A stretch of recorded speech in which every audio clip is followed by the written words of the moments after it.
Olá, tudo bem? Para mim é um grande prazer estar participando aqui com vocês, moçada bonita, inteligente, bacana e que quer fazer coisas legais e bacanas com a sua vida. Então, parabéns por você estar participando aqui de todo esse evento, de forma especial participando dessa aula, vamos dizer assim, aqui comigo. Sou o pastor Marcelo Carvalho, trabalhei mais de 20 anos com jovens, trabalhei em escola, fui diretor de jovens lá em Minas Gerais, trabalhei com jovens aqui em São Paulo também, nas nossas escolas, as escolas adventistas.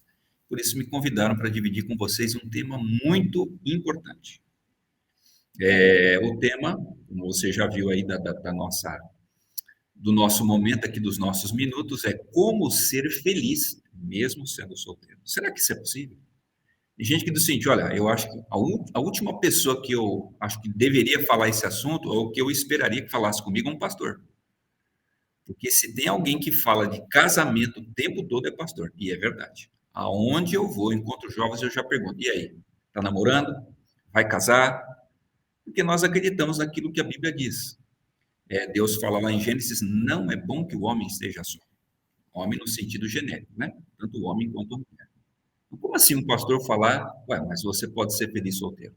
Mas há o mesmo livro, a Bíblia, Deus, o mesmo Deus que falou lá no início, não é bom que o homem esteja só, você vai ver que agora, em Mateus capítulo 19, Jesus diz que é possível sim ser feliz sendo solteiro.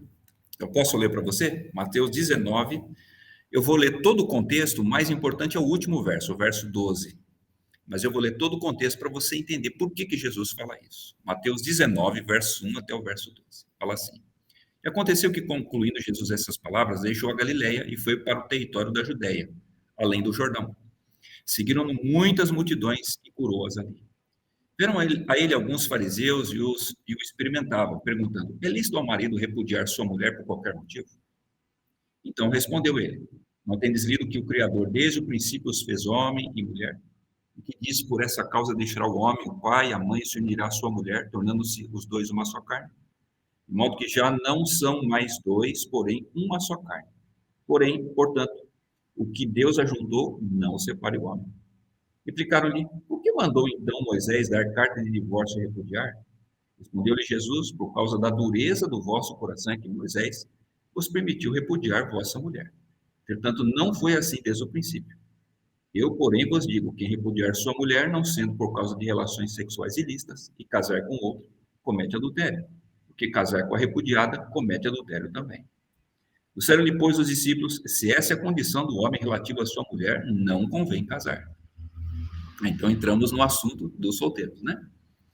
Jesus, porém, lhes respondeu: Nem todos são aptos para receber esse conceito, mas apenas aqueles a quem é dado. Porque há eunucos de nascença, há outros a quem os homens fizeram tais, e há outros que a si mesmos se fizeram eunucos, por causa do reino do céu. Quem é apto para o admitir, admita. Então, vejam só, queridos, Jesus aqui fala de vários assuntos. O assunto principal era o casamento e o divórcio, né? Casamento e divórcio. Eles vão desdobrando os assuntos até chegarem na questão dos solteiros. E Jesus diz claramente o seguinte: olha, tem alguns, vamos ser sinceros, nesse mundo de pecado, tem alguns que desde que nascem, nasceram para ser eunucos. Tem aqueles que foram feitos eunucos. E tem aqueles que, quando chegam na vida adulta, por alguma questão, né? Olha, eu vou ficar sozinho mesmo, pronto, acabou, essa é a minha vida e vou tocar. Então, Jesus não condenou. Pelo contrário, ele diz: se essa é a opção, vamos fazer o quê? Eu fiz os seres humanos para se casarem. Mas nesse mundo de pecado, existem as suas variantes e não há dificuldade nessa questão. Agora, eu tenho que ser sincero para você. É possível ser feliz solteiro? É possível, mas algumas atitudes nós precisamos tomar, porque senão a vida se torna vazia e sem sentido. Aí você vai chegar no final da vida e dizer: aquele pastor lá falou aquele negócio, mas olha só, eu cheguei no final da vida e não estou sentindo prazer nenhum. Então, vou te dar aqui rápidos conselhos para você, mesmo se você fizer a opção, ou se acontecer de você ficar solteiro, mesmo assim você ser feliz. Tá? Primeira coisa, o que é ser adulto? Adulto é a incrível capacidade de deixar de ser filho, tá? Deixar de ser criança. Todos nós temos as fases da vida. Tem momento para ser feto, tem momento para ser bebê, tem momento para ser criança, tem momento para ser adolescente, para ser jovem, para ser adulto, para ser casado, como eu sou, e para ser um idoso. Tem momento para tudo. A Bíblia diz, né? Há tempo para todo propósito debaixo do sol. Mas em cada fase da vida, você ocupa um papel. Não interessa o que você escolheu fazer na vida. Você não foge desses papéis. Porque eles fazem parte do desenvolvimento psicossocial da pessoa. Então, veja, a Bíblia diz assim, Paulo fala, né? Quando eu era criança, eu agi como criança. Agora que eu sou adulto, obviamente eu tenho um comportamento de adulto. Você casando ou não, você tem que aceitar uma coisa. Você não é mais criança. Agora você tem que se comportar como um adulto. O primeiro grande traço de ser adulto é deixar de ser filho para ser não filho. Significa o quê? Quando eu era menino, meu pai era responsável por todas as situações da minha vida. Agora meu pai não é mais. Eu sou responsável por mim mesmo. Sou eu que pago minhas contas, sou eu que pago a minha internet, pago meu aluguel. Sou eu que deu pepino pelas minhas escolhas, sou eu quem assumo. Só que tem gente que não quer se casar porque não quer deixar de ser filho. Ficar pagando de gatinha ou de gatinho. Não, isso não funciona na vida. Mesmo que você não se case, você tem que ser responsável por si. Deixar de ser criança. Senão você não vai ser feliz na vida adulta, mesmo sem se casar. Outra coisa, você tem que morar na sua casa. Os americanos, eles têm isso muito claro para eles. O filho faz 16, 17 anos, não interessa se já casou, se está com planos de casar. Vai lá, aluga um apartamento, uma casa, filho, e aí é a sua vida. Paga suas contas, vai viver sua vida. Lembre-se, enquanto você está na casa do seu pai sempre te trata como um filhinho. A sua mãe, então, só falta fazer uma madeira e levar lá no quarto. Aí começa a fazer o quê? Nem os seus pais crescem na vida e nem você. Você tem que encontrar o seu lugar, o seu espaço.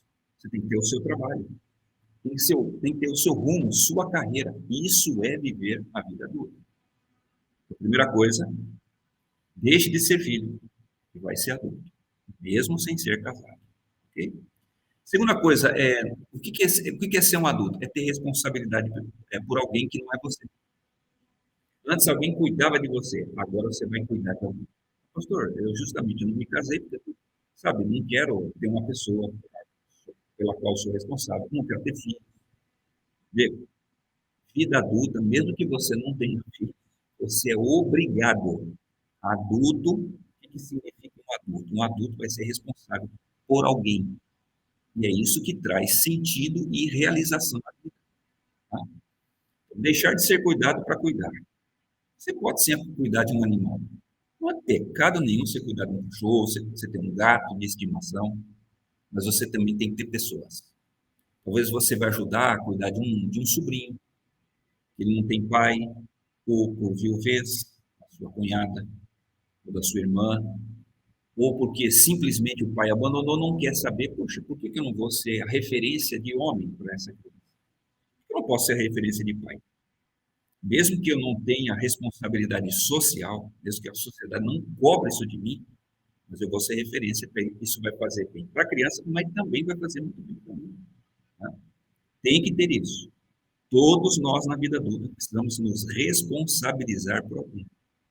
Eu preguei numa igreja, um rapaz disse, não, eu não casei, mas hoje eu estou cuidando dos meus pais, que são bem idosos, eu nasci, eles já eram cuidando dos seus pais, porque eles estão precisando desse momento. Mas você também vai precisar de cuidar de pessoas que não são mais velhas que você, são mais novas. Rapaz, isso vai te dar uma realização em poucas coisas nessa vida. Terceira característica que você tem que ter, sendo casado ou não, poder de liderança. Todo ser humano nasceu para ser líder. Sabe por quê? Porque o pai de todos os seres humanos é o líder do universo. Você não escapa disso. Então você é obrigado a liderar. Aliás, na vida adulta, você só existe se você liderar. Ninguém cobra a liderança de criança, mas de adulto, você só existe, você só é mencionado, você só é lembrado. Você só passa a existir se você aceita liderar na sociedade. Né? Então, você tem que, obviamente, liderar a sua vida. Né? Tem uns camaradas que querem liderar o mundo e não arrumam o quarto. Não. Primeiro você lidera a sua vida. Depois você tem que liderar no seu trabalho. Não é que você vai ser o CEO da sua empresa, não é isso. Mas aonde você está, você tem um grau de liderança que todo mundo espera de você. Você pode, por exemplo, meu pai, na época da vida dele, que ele trabalhou na Volkswagen, ele virava os parafusos da lanterna traseira da Kombi. Você vai dizer, pastor, como um cara que parafuso da lanterna traseira de uma Kombi, numa linha de montagem, amigo, para a Volkswagen ele era muito bom. Tanto era assim, a Kombi entrava na linha de montagem. Se ele precisasse resolver, ele chamava um carregado. Tinha que voltar para a linha de montagem. O carro ele começa lá, só o chassi, no final da linha de montagem, que fica montado. E a Volkswagen contava com a liderança.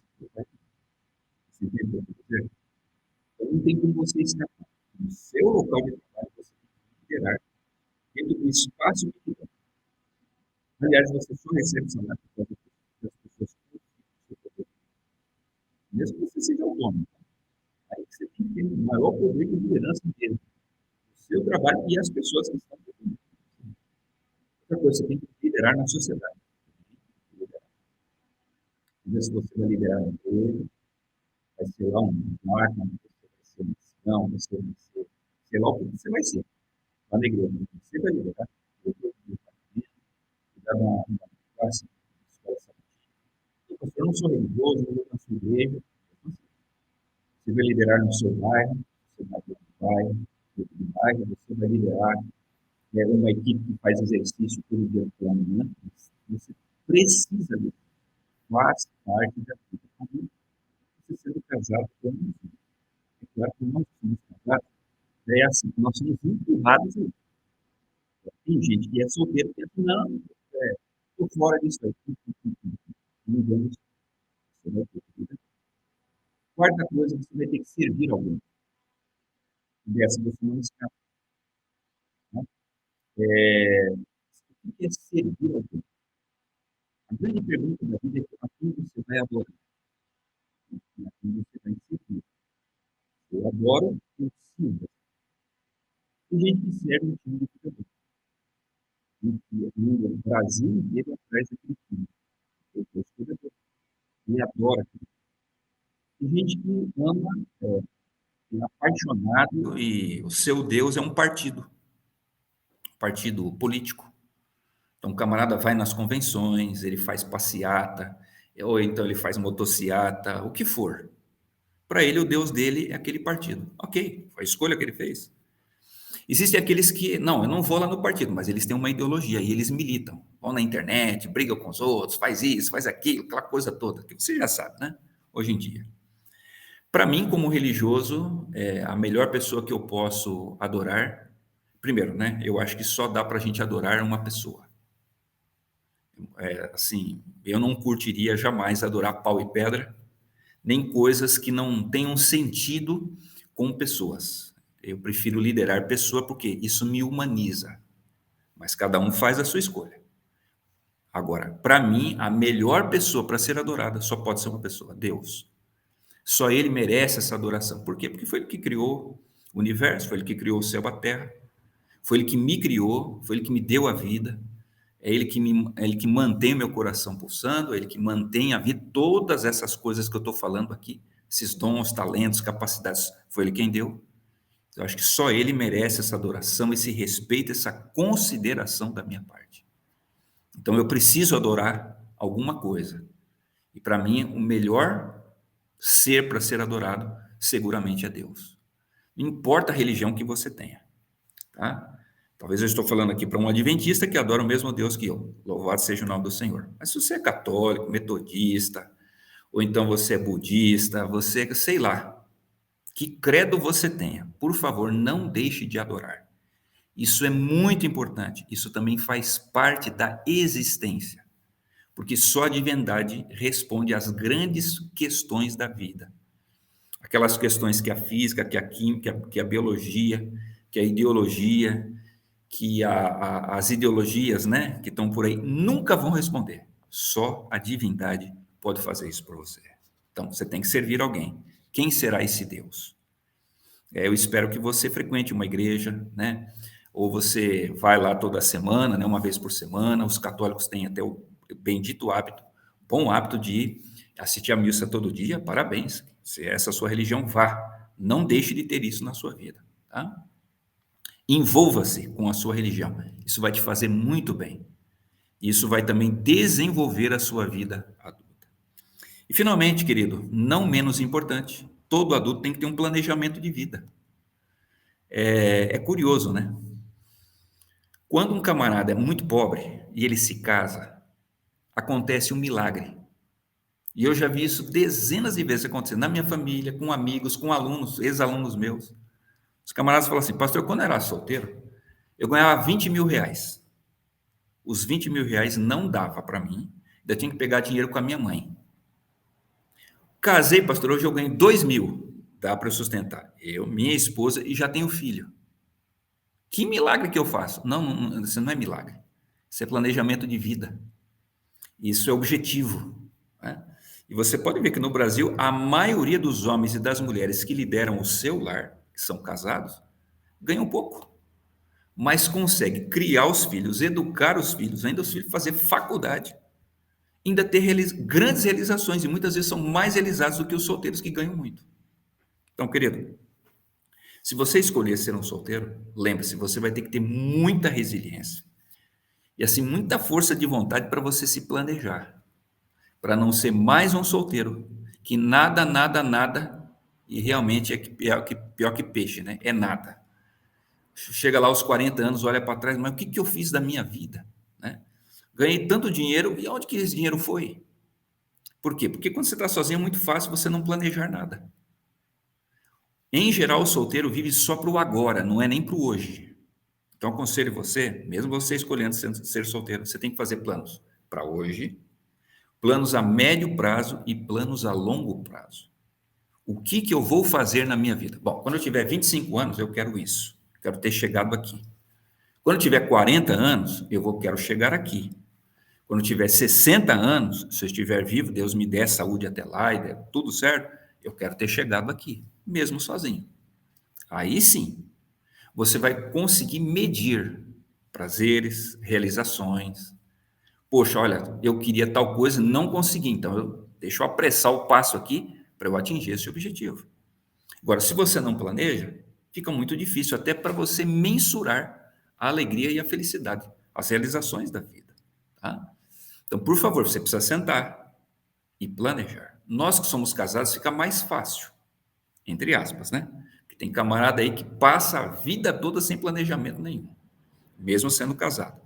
Mas às vezes o casamento nos obriga a isso, tanto por causa do cônjuge como por causa dos filhos.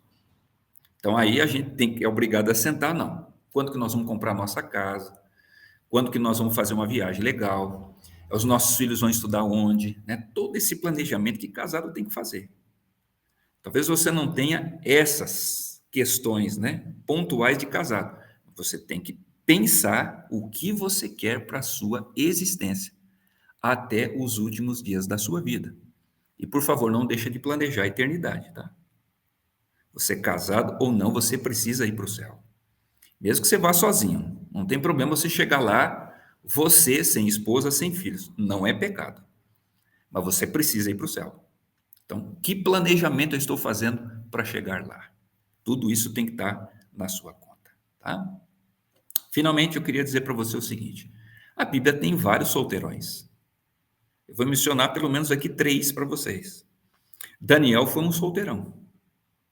Quando Daniel construiu ali o capítulo 1 do seu livro, lembre-se que Daniel viveu há 2.600 anos atrás, ele viveu 600 anos antes de Jesus, nasceu lá na Palestina, né? Serviu, pelo menos, se não me engano, 5 reis, que alguns a Bíblia menciona mais, outros a Bíblia passa por cima, mas quando ele chega com 18 para 19 anos ali, infelizmente eles fizeram dele um eunuco. Tanto que ele vai repetir essa palavra, ele não diz que foi assim, mas ele repete essa palavra eunuco várias vezes no primeiro capítulo. Por isso que é quase que um consenso entre os teólogos que Daniel realmente foi um eunuco a vida toda, né? E a Bíblia nem menciona a família dele, assim por diante. Daniel foi um solteirão, então. Mas veja só, Daniel não deixou de ser um adulto. Daniel não deixou de assumir responsabilidade por si mesmo. Daniel não deixou de viver pelo próximo. Daniel não deixou de ser líder. Pelo contrário, ele foi a maior influência do Império Babilônico, e depois do Império que veio logo em seguida, quando ele era bem velhinho, né? A Medo-Pérsia. Não deixou de servir as pessoas do seu tempo e teve planejamento de vida. Tanto que o seu livro é profético, né? É um livro que fala do agora, a médio prazo, a longo prazo, e um livro que fala lá na eternidade. Que coisa linda, né? Então, Daniel não perdeu esse senso, mesmo sendo o quê? Um solteirão. Outro exemplo que para nós é assim, é quase que unânime, é João Batista. Muito provavelmente João Batista não se casou, assim como o seu primo Jesus. Morreu muito cedo, talvez aí com 32, 33 anos, se isso ele chegou, porque ele nasceu ali, né? Talvez 6 meses ali de diferença de Cristo, ele morreu antes de Cristo, antes de Jesus falecer. Então, assim, ele não, muito provavelmente, quase que certeza, ele não se casou, mas foi um homem que fez tudo aquilo que eu já mencionei. Assumiu a vida adulta, deixou de ser filho, foi responsável pelo próximo, teve um incrível poder de liderança, tanto que as pessoas iam lá no barranco do rio, lá do Rio Jordão, para escutá-lo, tal poder de convencimento, cheio do Espírito Santo, que ele pregava que o reino dos céus tinha chegado. Viveu para servir e teve planejamento de vida também. Ele não pôde chegar até 60, 80 anos, como nós chegamos hoje. Morreu cedo. Mas seguramente ele sabia para aquilo que tinha nascido. E cumpriu todas as fases que ele pôde cumprir, que Deus lhe permitiu. E acima de tudo, Jesus Cristo, né? Jesus Cristo não se casou, ele tinha uma missão específica que era salvar o ser humano. E nessa missão não cabia o casamento. Mas assim ele viveu sozinho, mas não foi um eremita. Pelo contrário, né? Tinha dia que Jesus precisava escapar das pessoas, tanta gente ia atrás dele. Então você vê, Jesus tinha a mãe, tinha os irmãos, teve o pai, que faleceu, né? Depois ele teve os discípulos, o círculo mais íntimo. Depois ele teve os 70, né, que estavam ali em volta dele. Depois ele tinha a multidão, e a multidão ia se renovando. E quantas pessoas não passaram na vida de Cristo? Seguramente foi o homem que mais influenciou, isso falando só da parte humana, o homem que mais influenciou a história do mundo. Um solteirão. Então veja, queridos, é possível a gente ser feliz sozinho? É possível. Se a sua opção for ser um solteiro, seja, mas por favor, siga aí, né? Assista de novo aqui esse vídeo, né? E vai vendo, poxa, será que eu estou assim, não estou, né? Eu estou tomando esses devidos cuidados, e não tenho dúvida que Deus vai abençoar muito a sua vida, mesmo você fazendo a opção de ser solteiro. Eu gostaria que todo mundo se casasse, porque eu adoro ser casado. Vou fazer 30 anos de casado. Eu tenho 2 filhos, um de 25, outro de 23, os dois já são casados. E assim, eu transpiro isso, mas não condeno quem escolheu ser solteiro. Se é a sua opção, viva, mas viva de uma maneira inteligente para a honra e glória de Deus e para a sua felicidade, tá? Então, só relembrando, assuma a vida adulta, seja responsável pelo próximo, lidere, não deixe de liderar. Eu fui líder de desbravadores, que vocês conhecem os nossos escoteiros, né, da Igreja Adventista. Quantos eram solteiros? E lideravam ali e eram referência para os meninos e para as meninas. Na escola onde eu trabalhei, né, quantos professores solteiros, e eles eram referências para os meninos e para as meninas que estavam ali. Então, por favor, viva para servir alguém. E eu lhe aconselho que tenha Deus como seu grande, a sua grande divindade para você servir e adorar. Finalmente, faça um planejamento de vida para o agora, o presente, para hoje, a médio prazo e a longo prazo. E não se esqueça, houveram grandes homens e mulheres no passado que já foram solteiros. Foram grandemente usados por Deus e foram uma bênção para o mundo. Posso orar com você, ao encerrar as minhas palavras? Querido Pai, muito obrigado porque eu pude falar com essa juventude maravilhosa que o Senhor tem aqui no Brasil e no mundo. Não sei onde as minhas palavras irão chegar, mas o Senhor sabe. Então, Senhor, usa essa conversa rápida aqui para tocar no coração desses meninos e dessas meninas que muitas vezes sofrem a solidão, e acham, minha vida acabou, porque eu vejo todo mundo casado e eu não sou, eu estou destinado a ser infeliz. Pelo contrário, também dá para a gente ser feliz mesmo sendo solteiro. Então, que eles possam serem tomados pela presença do Espírito, possam fazer grandes decisões na vida adulta, não abdiquem dos dons e talentos que o Senhor lhes deu, e que eles possam ainda ser muito usados, abençoados na vida das pessoas com quem eles tiverem contato. E que a vida deles, se for a opção de serem solteiros, que seja uma vida de prosperidade, de alegria e, acima de tudo, de bênção para o mundo, para o teu reino e para a tua pessoa. Dá-lhes essa graça, fica com todos nós, por Jesus te pedimos. Amém. Grande abraço, Deus te abençoe, um beijo na bochecha e até a próxima.